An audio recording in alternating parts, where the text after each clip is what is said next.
Hay una frase que muchos católicos han escuchado alguna vez.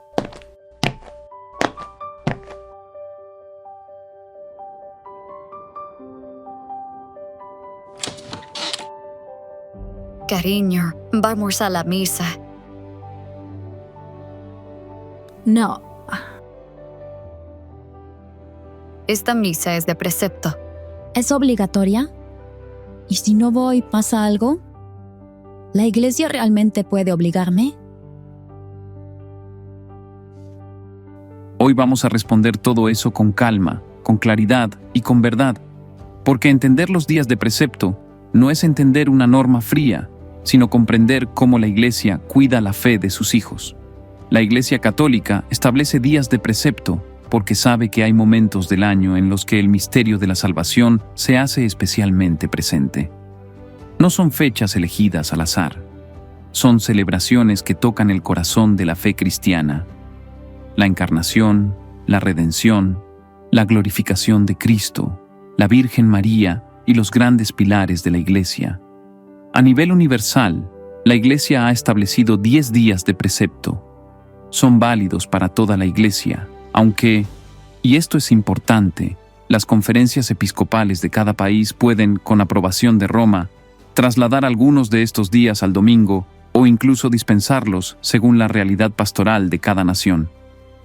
Entre estos días están solemnidades tan centrales como Santa María, Madre de Dios, Epifanía del Señor, San José, Ascensión del Señor, Corpus Christi, Asunción de la Virgen, San Pedro y San Pablo, Todos los Santos, Inmaculada Concepción, Navidad. Desarrollaremos cada uno más adelante. Primero es importante entender qué significa que una misa sea de precepto. Una misa de precepto es una celebración en la que todo católico tiene un compromiso serio de participar en la Eucaristía. No es una sugerencia, no es un si puedo voy, sino una obligación moral que nace del tercer mandamiento: santificar las fiestas. Este mandamiento no es una invención de la Iglesia, viene de Dios mismo.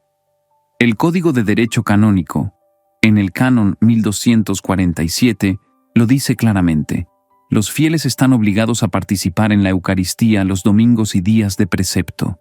Y el Catecismo de la Iglesia Católica, en el número 2181, es aún más explícito.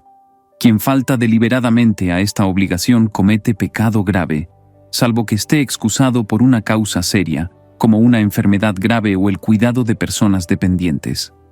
Aquí es clave aclarar algo. No todo el que falta a misa peca. Peca quien puede ir, sabe que debe ir, y decide no ir sin una razón justa. La Iglesia no es ciega ni cruel. Sabe que hay personas que trabajan en servicios esenciales: médicos, enfermeros, policías, bomberos, personal de transporte, seguridad y muchos otros. También reconoce situaciones particulares como trabajos rurales en épocas de siembra o cosecha. En esos casos, no hay pecado, porque no hay libertad real para cumplir el precepto. Además, la Iglesia facilita enormemente el cumplimiento.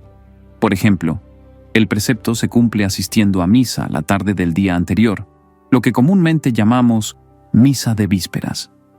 Y cuando no es posible asistir a la Eucaristía porque no hay sacerdote o existe una causa grave, la Iglesia recomienda participar en una liturgia de la palabra o dedicar ese tiempo a la oración personal o familiar. No es lo mismo que la misa, pero mantiene vivo el culto a Dios. Otro punto que muchos desconocen es que, además de los días de precepto universales, cada país tiene días de precepto locales, establecidos por su conferencia episcopal.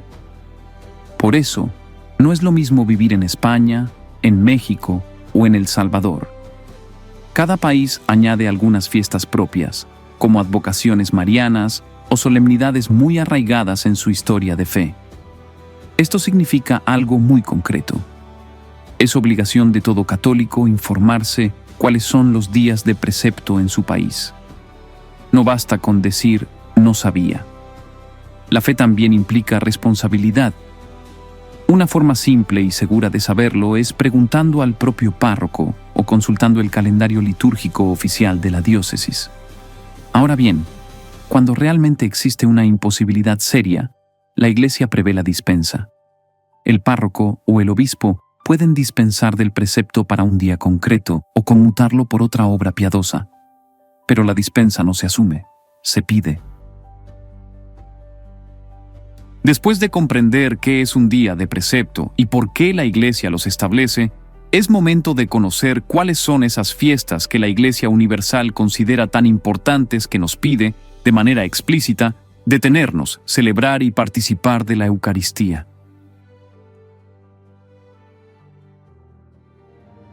Cada 1 de enero, cuando el mundo inicia un nuevo año, la Iglesia Católica comienza el tiempo con una mirada de fe y esperanza, celebrando la solemnidad de María Santísima, Madre de Dios. No es casualidad. Desde el primer día del año, la Iglesia se pone bajo el amparo maternal de aquella que concibió, dio a luz y cuidó al Salvador del mundo.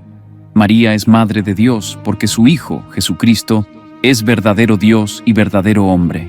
Por eso, desde los primeros siglos del cristianismo, los fieles comenzaron a llamarla Theotokos, una palabra griega que significa la que engendró a Dios. Esta no es una expresión poética, sino una verdad profunda de la fe cristiana. Las catacumbas de Roma, donde los primeros cristianos se reunían perseguidos, conservan imágenes y oraciones que ya proclamaban a María como Madre de Dios. En el siglo III, los cristianos de Egipto rezaban: «Bajo tu amparo nos acogemos, Santa Madre de Dios», una oración que la Iglesia sigue rezando hasta hoy. En el siglo V, esta verdad fue cuestionada por Nestorio, quien negaba que María pudiera ser llamada Madre de Dios. Pero su error no solo afectaba a María, ponía en riesgo la fe en Jesucristo, separando su divinidad de su humanidad. Por eso, en el año 431, el Concilio de Éfeso proclamó solemnemente que María es verdaderamente Madre de Dios, porque su Hijo es una sola persona divina.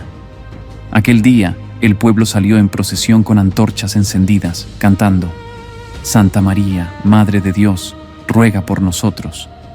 Desde entonces, esta verdad quedó firmemente custodiada por la Iglesia. María no es solo Madre de Dios, es también Madre nuestra. Así lo quiso Jesús desde la cruz, cuando la confió al apóstol Juan, y en él, a todos nosotros. Al comenzar este nuevo año, pongamos nuestra vida, nuestra familia y nuestro camino en sus manos. Que la Madre de Dios nos enseñe a vivir como verdaderos hijos de su Hijo, Jesucristo. Santa María, Madre de Dios y Madre nuestra, en este comienzo de año nos ponemos bajo tu manto. Tú que acogiste la voluntad del Padre con humildad y amor, enséñanos a decir sí a Dios en cada circunstancia de nuestra vida. Intercede por nuestras familias, por nuestros trabajos, por nuestras luchas y esperanzas. Condúcenos siempre a Jesús, para que, creyendo en Él, tengamos vida y paz en su nombre. Amén.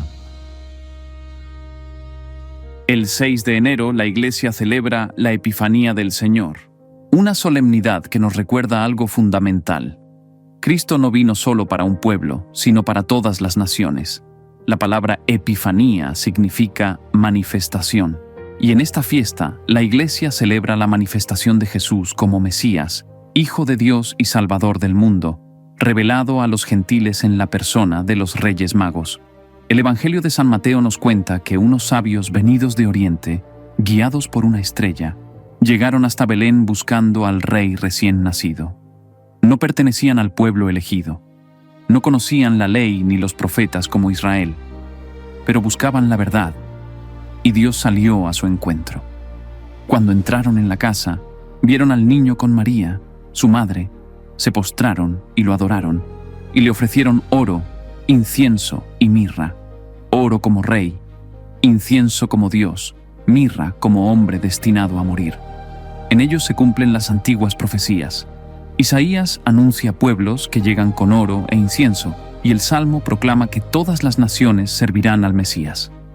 El Catecismo nos recuerda que, en los magos, la Iglesia ve las primicias de los pueblos paganos que acogen la salvación.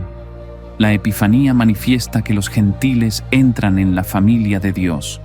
Por eso esta fiesta no es solo un recuerdo del pasado, es una pregunta para hoy. ¿qué dones le ofrecemos nosotros a Cristo? No oro ni incienso, sino un corazón convertido. Más oración, más palabra de Dios, perdón sincero, confesión, un pecado dejado atrás, porque en la Epifanía entendemos esto. Dios se dejó encontrar por quienes lo buscaban, y sigue haciéndolo. Que como los magos, nos dejemos guiar por la luz, adorar de rodillas y volver a casa, por un camino nuevo. Amén. San José, el hombre al que Dios confió sus más grandes tesoros, Jesús y María. ¿Quién fue realmente este santo? Cada 19 de marzo, la Iglesia celebra a San José, el padre terrenal de Jesús, un hombre humilde, pero de una grandeza inigualable. Su nombre recuerda al hijo predilecto de Jacob y su linaje lo conecta con la tribu de Judá. Nació en Belén y trabajó como carpintero, proveyendo casa, vestido, alimento y educación a Cristo. Por eso se le llama padre putativo, porque aunque no fue su padre biológico, cumplió con amor esa misión sagrada. Aunque la Biblia menciona poco sobre él, lo que sabemos es suficiente para entender su silencio obediente, su fe inquebrantable y su fidelidad a Dios. Se cree que San José falleció acompañado de Jesús y María, lo que lo convierte en patrono de la buena muerte. También es el protector de los carpinteros, los trabajadores y de toda la Iglesia. Si Dios confió en San José para proteger a su hijo, ¿qué no podrá hacer él por ti si le pides su intercesión? La ascensión del Señor. 40 días después de la gloriosa resurrección de Jesús, nuestro Señor ascendió al cielo. Hechos 1, 6 a 11. El Catecismo de la Iglesia Católica, párrafo 665, dice: la ascensión de Cristo marca la entrada definitiva de la humanidad de Jesús en el dominio celestial de Dios, de donde vendrá de nuevo. Esta humanidad, mientras tanto, lo esconde de los ojos de los hombres. En 2026, la ascensión del Señor se celebra el jueves, 14 de mayo, pero en muchas diócesis se transfiere al domingo, 17 de mayo. ¿Sabías que la fiesta del Corpus Christi nació de un milagro eucarístico? La fiesta del cuerpo y la sangre de Cristo, conocida como Corpus Christi, se remonta a un hecho extraordinario. Un sacerdote de Praga, afligido por dudas sobre la presencia real de Jesús en la Eucaristía, decidió hacer una peregrinación a Roma. Allí oró con fervor en las tumbas de los apóstoles Pedro y Pablo y pidió a Dios que le fortaleciera la fe. De regreso, se detuvo en una pequeña población italiana llamada Bolsena y celebró misa en la iglesia de Santa Cristina. Durante la consagración sucedió el milagro. La hostia comenzó a sangrar y las gotas empaparon el corporal del altar. El Papa Urbano IV, que se encontraba cerca, en Orvieto, encargó a San Buenaventura verificar lo sucedido. Confirmado el portento, pidió llevar el corporal en procesión a Orvieto, donde fue colocado en un relicario sagrado. En honor al milagro, el Papa instituyó en 1264 la fiesta del Corpus Christi, fijándola para el segundo jueves después de Pentecostés. Y para hacerla aún más solemne, encomendó a Santo Tomás de Aquino componer himnos como el Pange Lingua y el Tantum Ergo, que aún se cantan en adoración al Santísimo. Dios respondió al sacerdote, y también responde hoy, porque cada vez que se celebra la misa, Cristo se hace presente en la Eucaristía, y tú eres su invitado especial. Emmanuel significa Dios con nosotros, y su presencia más íntima es en la Sagrada Comunión. Yo era un pescador. El mar era mi mundo, el agua, mi casa, y las redes, mis certezas. Hasta que un día una voz me llamó por mi nombre. Simón, hijo de Jonás, tú eres Pedro, y sobre esta piedra edificaré mi iglesia. No entendí. ¿Cómo una roca como yo, tosca, temerosa, podía sostener algo tan grande? Pero cuando Él habla, el alma se sacude, y algo dentro de ti sabe, estás hecho para más.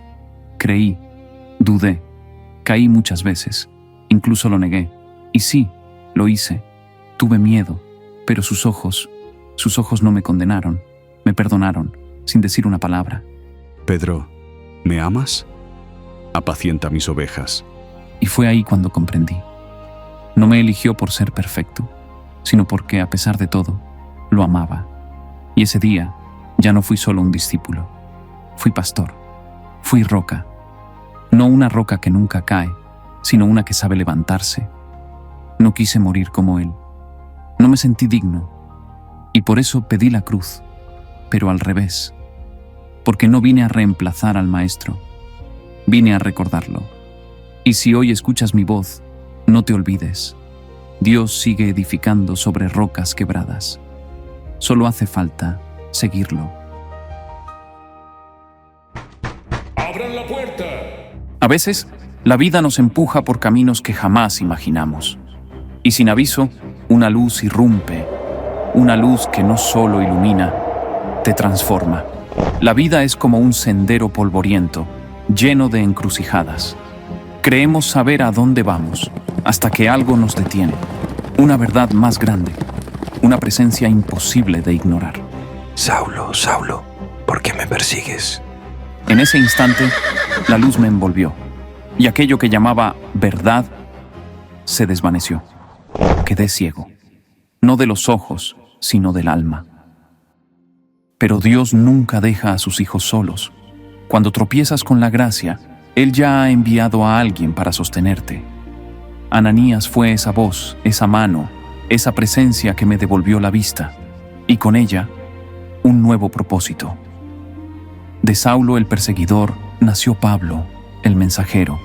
Ya no caminaba contra la luz, sino con ella, y entendí algo. A veces, lo que creíamos que nos iba a destruir es justo lo que Dios usa para reconstruirnos. Así que, si hoy estás en un camino polvoriento, si todo parece perder sentido, no temas a la luz que te ciega temporalmente, porque quizá, solo quizá, esa sea la luz que te mostrará quién eres en realidad. La vida está llena de sorpresas divinas. Atrévete a caminar, atrévete a tener fe.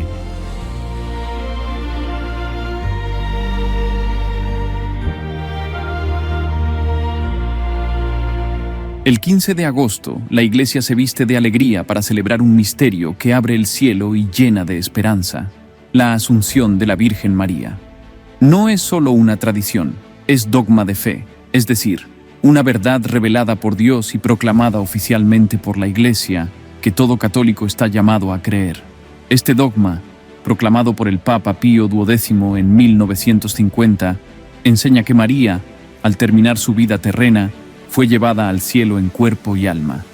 María fue concebida sin pecado original, y la corrupción del cuerpo es consecuencia del pecado.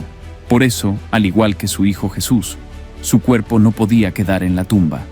La tradición lo llama la dormición o tránsito. Algunos relatos antiguos cuentan que los apóstoles estuvieron junto a ella en sus últimos momentos, y que cuando San Tomás quiso verla por última vez, hallaron su sepulcro lleno de flores, pero vacío. Hoy, 2 lugares en Tierra Santa recuerdan este misterio: la tumba venerada por los cristianos orientales en el Monte de los Olivos y la Basílica de la Dormición, en el Monte Sión. María, elevada al cielo en cuerpo y alma, sé nuestro consuelo en la tierra, y llévanos un día a abrazar a tu Hijo Jesús por toda la eternidad. Amén. Hoy la Iglesia se viste de blanco y alegría, porque celebramos a todos aquellos que, con su vida, alcanzaron la gloria eterna. Es la fiesta de todos los santos, el día en que la Iglesia celebra a quienes ya viven eternamente con Dios. Esta solemnidad nació en Roma, cuando el antiguo Panteón, templo pagano dedicado a todos los dioses, fue consagrado a Santa María y a todos los mártires. Era una manera de proclamar al mundo: Christus vincit, Christus regnat, Christus imperat. Cristo vence, Cristo reina, Cristo impera. Aquella transformación del Panteón simbolizó el triunfo de la fe sobre el paganismo. Los lugares dedicados a los ídolos se convirtieron en templos para Cristo. Inicialmente, la fiesta se celebraba el 13 de mayo del año 609, pero más tarde fue trasladada al 1 de noviembre, unida al día siguiente, el de los fieles difuntos, para recordar a toda la Iglesia. los santos del cielo y las almas del purgatorio. La fiesta de todos los santos no es solo una lista de nombres, es el recordatorio de que cada alma que llega al cielo es santa, aunque no haya sido canonizada. Los santos son hombres y mujeres comunes que amaron profundamente a Jesús, vivieron su fe y ofrecieron su vida a Dios en silencio, en sacrificio y en amor. No todos están en los altares, pero todos están en la gloria. La santidad no es privilegio de unos pocos, es el llamado de todos los bautizados. Ser santo no es ser perfecto, sino dejar que Cristo viva en nosotros. Como decía San Juan Pablo II, no tengan miedo de ser santos. Abran sus corazones a Cristo, que es la fuente de la libertad y de la luz. Hoy damos gracias por todos los que llegaron al cielo antes que nosotros, por todos los que interceden desde la eternidad. Y pedimos al Señor que también nosotros algún día podamos formar parte de esa gran nube de testigos. Todos los santos de Dios rueguen por nosotros. Amén. ¿Sabías que el 8 de diciembre celebramos una de las verdades más hermosas sobre la Virgen María, una que habla de su corazón, su origen y su misión en la historia de la salvación? La solemnidad de la Inmaculada Concepción es una de las fiestas más grandes de la Iglesia Católica. Se celebra cada 8 de diciembre y es un día de precepto porque nos recuerda un misterio fundamental. María fue preservada del pecado original desde el primer instante de su existencia. Este dogma fue proclamado en 1854 por el Papa Pío IX, quien afirmó solemnemente: la bienaventurada Virgen María fue preservada inmune de toda mancha de pecado original en el primer instante de su concepción en atención a los méritos de Jesucristo, Salvador del género humano. ¿Pero qué significa esto exactamente? La Iglesia enseña que María también fue redimida por Cristo, igual que nosotros. Pero en ella esa redención fue anticipada, como un regalo único para prepararla a ser la madre del Salvador. Mientras que Eva cayó por la tentación, María, a diferencia de ella, jamás renunció a la gracia. Su corazón permaneció siempre fiel a Dios. Esto no debe confundirse con el nacimiento virginal, Inmaculada Concepción. María fue preservada del pecado original, nacimiento virginal. Jesús fue concebido por obra del Espíritu Santo sin intervención humana. ¿Y cómo sabemos que María fue concebida sin pecado?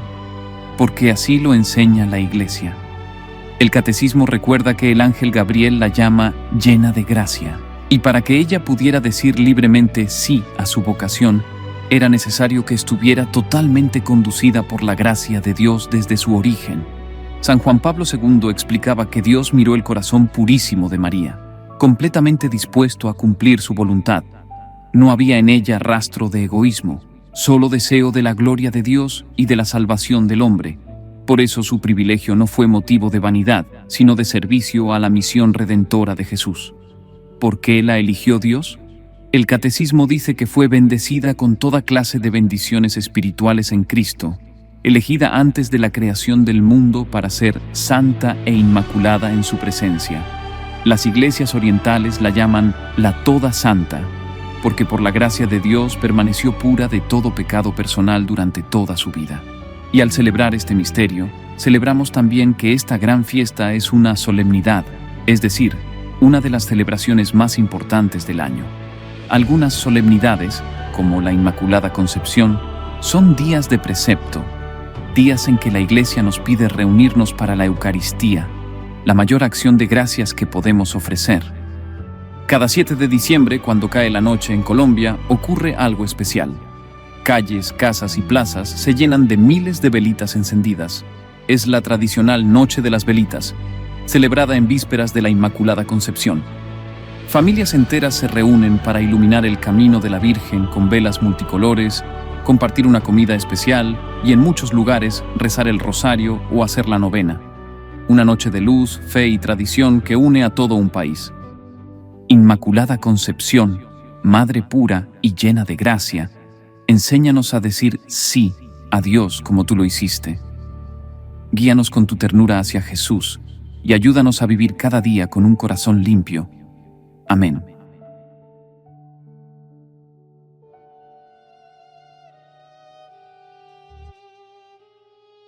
Navidad. Natividad.